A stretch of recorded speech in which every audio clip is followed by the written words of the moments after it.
You are always feeling like you are falling behind on time even before the morning is over. There are a few things that we can do to help get us back on track so you can feel prepared rather than stressed before your day even begins. Are you ready to stop the chaos, the stress, the overwhelm that's filling your life? I'm Renee Matt, and together you and I are going to build simple routines that are going to change your life. When you put these habits into practice, you're going to be able to organize your life in a way where you can be there for your family, pay off your debt, save money, your house can stay organized, you don't have to stress about what's for dinner, and you still get time for yourself. So without further ado, let's get started. Welcome to the Routine Advantage Podcast.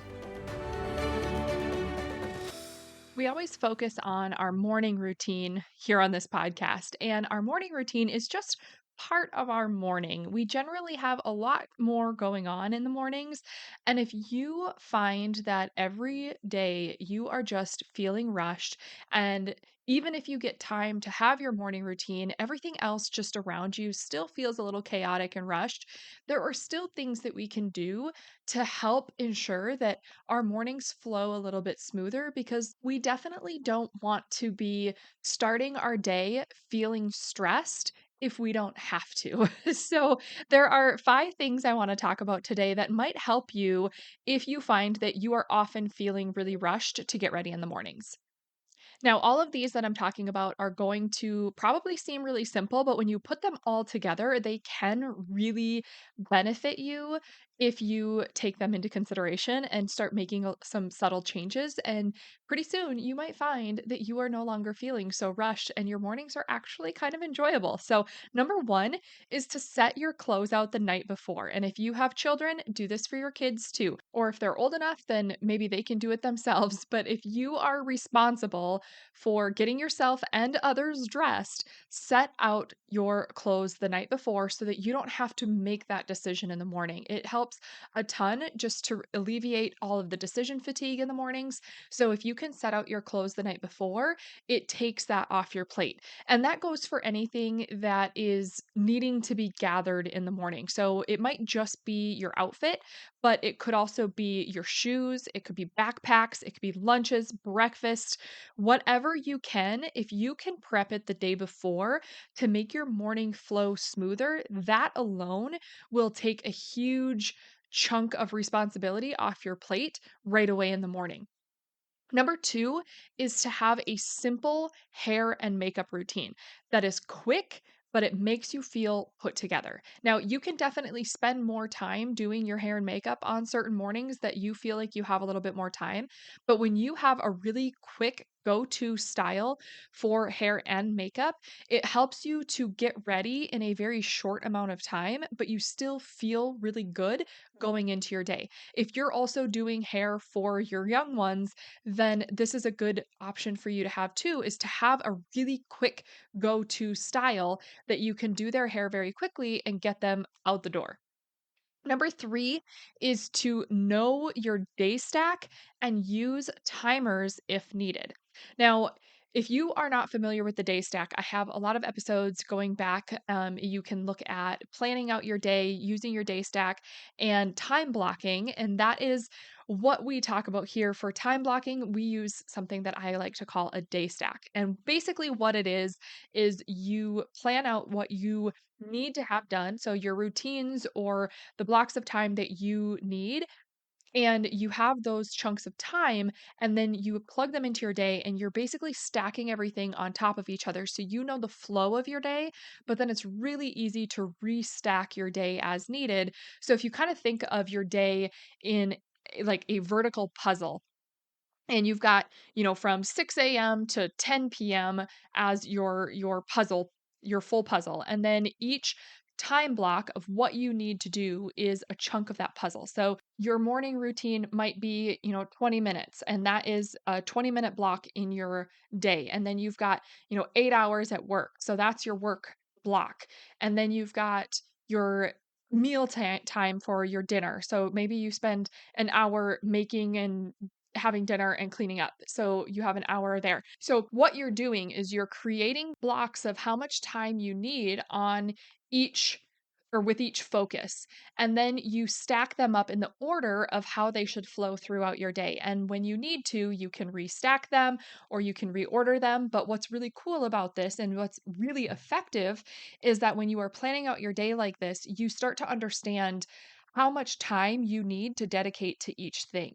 Because if we are trying to spend too much time on multiple things, we might find that we're trying to do what is absolutely impossible. We're trying to cram too much into our day when we don't even have that much time in our day. So, of course, we're going to feel stressed. So, it's a really cool way of planning your week ahead so that you understand exactly how much time you have and where you can put it. And it helps you just reprioritize what's actually important so that you can let the rest go because you're not trying to cram too much into your day where you don't even have enough hours in the day.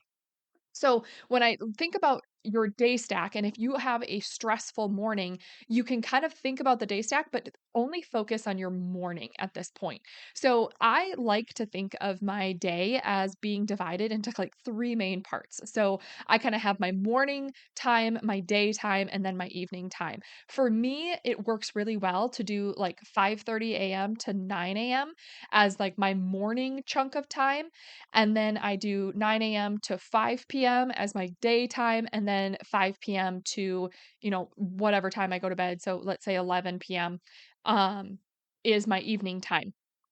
And when you can focus on, let's say, your morning time, then I know that I need to create a little day stack of what I need to have done within that time frame. So yours might be, maybe your morning block of time is 6 a.m. to 8 a.m. before you start work, or maybe it's 7 a.m. to 10 a.m. when you get all your morning tasks done and then you're sitting down to work on your home business, or maybe it's 5 a.m. to 7:30 a.m. because that's when the kids get on the bus. Your morning block of time to when you get up to when your day you consider it officially starting, it might look different than mine. So you have to decide what really works well for you, and then that becomes that morning block of time. So now you have to decide what all you need to cram into that block of time in order to make it flow smoothly for you. So let's say, for example, that you figure out your morning time block. And then you go and look at stacking each thing into your time block. So let's say you have 15 minutes that you need to, make your bed and brush your teeth. And then you need 20 minutes for your morning routine to review your plan for the day, get some prayer time in, do whatever you need to do for your morning routine, for your personal routine. Then you do, say, 30 minutes to get everyone dressed and ready for the day. And then 20 minutes to make breakfast and load up the dishwasher so that your kitchen is reset. So you need to know how much time each thing is going to take in order for you to know whether or not it actually fits within your morning. Because if it doesn't, then you know that you need to make some adjustments somewhere. Either something needs to get cut out, or you need to prep something a day ahead to shorten the time span, or you need to do it at a different time of day if it's not working in the morning and you can alter the time of day that it's in. But if we're trying to cram in too much in the morning, of course we're going to feel stressed because there's just simply not enough time to do it. So once you understand how everything will flow into your day and you can make it flow smoothly with your day stack for that morning block of time, then using a timer is also going to help keep you on track so that when you go into your day, if you know you have 15 minutes to do something, set your timer for 15 minutes and just go and get it done as quickly as you can before your timer goes off. Because then, if you know you have 20 minutes for your morning routine, you can set your timer for 20 minutes. You don't have to think about the time. You can just focus on your morning routine until the timer goes off. If you know you have 30 minutes to get dressed, set your timer for 30 minutes. Everybody starts getting dressed as quickly as they can, and you're trying to just beat the timer. So you don't have to focus on what time is it, what time is it, what time do we need to leave, all of that stuff that's just going to stress you out more. You can really focus on what you're doing and then wait for the timer to go off. And you know that as long as you stick with that timer, you're going to have plenty of time to get everything done because everything's going to flow smoothly. And your family, you can communicate this to your family too so that they know what is happening so that they aren't feeling lost while you're trying to stick to a plan. But you really need to know how much time everything will take and that it's going to fit in there. The timer just helps keep you on track. But if you know that everything's not going to fit in that time, then you need to make some adjustments because otherwise you're always going to feel like you're falling behind because there's just simply not enough time. All right, number 4 is to stay off your phone. And and I just mentioned setting your timer, and you're probably gonna be using your phone for a timer, but if you're gonna do that, then only use it for your timer. Don't allow yourself to check any messages, to check emails, to open up any social media apps or anything like that, because having your phone in the morning is such a distraction. And I fall into this too, where when I am starting to feel super overwhelmed and I feel like I am just I'm feeling like everything is just kind of irritating me because I don't feel like anything is running smoothly. I can pretty much pinpoint that it's because I have leaked my phone back into my time and I need to cut it out again because it really gets to you. So it can be a distraction, especially when we are feeling tired or unmotivated in the mornings. So if you are ever on your phone, even if you don't think you're on your phone, like set your phone aside or get an app that actually like blocks everything and doesn't let you on for a certain period of time. And that might help to reduce the phone time and you might find that you feel much better in the mornings. So do do it for yourself, give yourself this benefit to just stay off your phone or your computer or any screens that you have. If you have a habit of turning on the TV just for background noise, keep it off and just see how it goes for a few days and how much better you feel when you don't have all those other distractions to pull you away from the things that are, what needs to be done that morning. And then number 5 is kind of a weird one, but it does make a big difference, is to drink lots of water and eat nutritious foods throughout the day. Now, when I talk about this is what I'm saying is like focus on eating vegetables and good proteins because you are less likely to feel groggy in the mornings and it actually plays a role in how you feel in the morning and well you sleep, and if you can reduce the amount of sugar you're having, it can also lessen brain fog, which can help sharpen our focus and our productivity in the morning.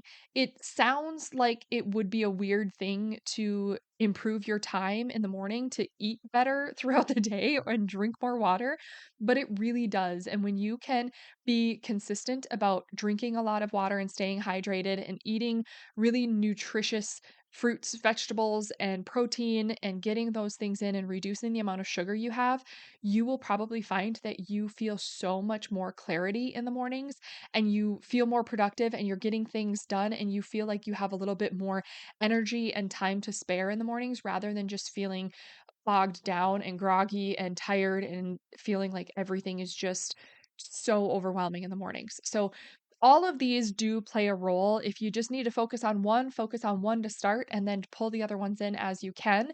But each one that you can bring in is going to help you feel so much better in the mornings. So, I will quickly recap those 5 things that might help you if you're feeling rushed to get ready in the morning is number 1, set your clothes out the night before for you and your kids. And if it takes more than just your outfit, think of anything you need backpacks, shoes, lunches, breakfast, whatever you can, prep what you can the day before to make your day flow smoother. Number 2 is to have a simple hair and makeup routine that is quick but makes you feel put together. Number 3, know your day stack and use timers if needed. So basically, you take that block of time that you understand that's your from the time you get up to when you feel like your day officially begins, and then understand what you need to do within there, like little puzzle pieces to make sure that it actually fits in that morning block. Because if it doesn't, you need to make some adjustments. Number 4 is to stay off your phone. It can be such a distraction, especially when we're feeling tired or unmotivated.